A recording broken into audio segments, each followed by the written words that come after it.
नमस्कार, जय श्री सीताराम, राम राम। आज की नई कथा है केवट का प्रेम और गंगा पार जाना। अब राम जी, सीता जी और लक्ष्मण जी ने सुमंत्र जी को विदा किया कि आप जाइए अयोध्या, हमारी चिंता ना कीजिए। अब निषाद राज से आज्ञा लेकर राम, सीता जी और लक्ष्मण जी चल पड़े गंगा नदी के किनारे। लेकिन निषाद राज नहीं मानते, कहते मैं भी चलूँगा, और उन्हें छोड़ने के लिए गंगा पार आते हैं, गंगा के किनारे आते हैं। और गंगा पार जाने के लिए एक नौका थी। उस नौका को एक व्यक्ति चलाता था, तो वो केवट था, इसलिए केवट को बुलाया गया।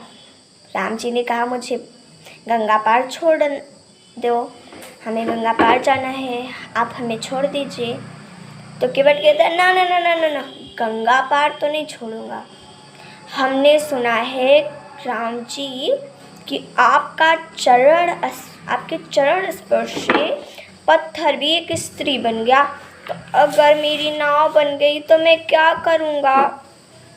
मेरी नाव एक ही सहारा है हमारे परिवार की जीविका का, और यही नहीं रहेगी तो मैं कैसे अपने परिवार को चलाऊंगा? ये एक स्त्री बन गई तो मैं कैसे जीऊँगा? आप ही बताइए। इसलिए मैं नहीं चढ़ने दूंगा अपनी नाव पर। हाँ, एक कार्य अवश्य ही कर सकता हूँ, अगर आप अपने चरण धुआएं हमसे और फिर इस पर चढ़ें, तब मैं कर सकता हूँ, तब मैं आपको पार कर सकता हूँ।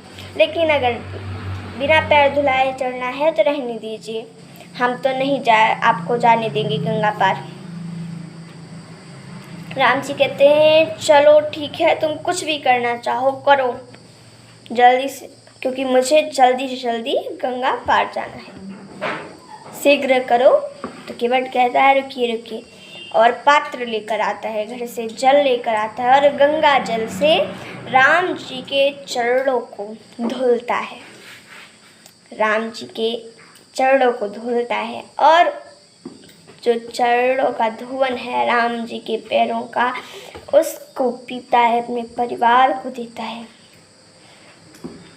फिर कहता है आप बैठ सकते हैं, अब बैठ जाइए मेरी नौका पर। राम जी, सीता जी और लक्ष्मण जी बैठ जाते। अब निषाद राज को भी कह रहे हैं कि नहीं नहीं, मैं भी चलूँगा, मैं नहीं आपको छोड़ूंगा। तो राम जी सोचते चलो चलने दो, भी गंगा पार जाकर फिर वापस से कर देंगे। फिर अब गंगा पार आते हैं और चलने लगते। राम जी निषाद राज को भेजते हैं, कहते चले जाइए। लेकिन निषाद राज कहते नहीं नहीं नहीं, मैं नहीं जाऊंगा। राम जी कहते हैं नहीं नहीं, आप काहे नहीं जाएंगे, आप जाइए, मेरे साथ न चलिए। निषाद राज गुरु कहते हैं कि मैं आपके बड़े काम आऊँगा, मुझे रख दीजिए मुझ सेवक को। राम जी ने कहा काम आओगे मतलब अर्थात?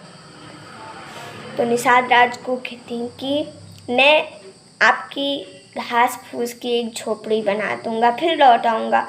सच पक्का? आप नहीं बना पाएंगे झोपड़ी, मैं झोपड़ी बना दूंगा। तो राम जी ने कहा चलो ठीक ही है, बना देना। अब लेकर चले।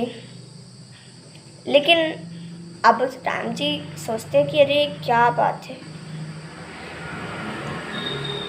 मैंने तो केवट को कुछ दिया ही नहीं। तो केवट को अपनी अंगूठी, सीता जी की अंगूठी देते हैं जो हीरो से जड़ी होती है। लेकिन केवट नहीं लेता, कहता नहीं हमें नहीं चाहिए। तो भगवान श्री राम केवट को भक्ति का आशीर्वाद देते हैं और फिर आगे आते हैं। आगे आए, पहली रात थी, अब रात बिताना था, तो उन्होंने घास फूस का एक बिछौना तैयार किया और उस पर लेटे। तो आज की कथा हमारी यही समाप्त होती है। धन्यवाद। जय श्री सीताराम। राम राम।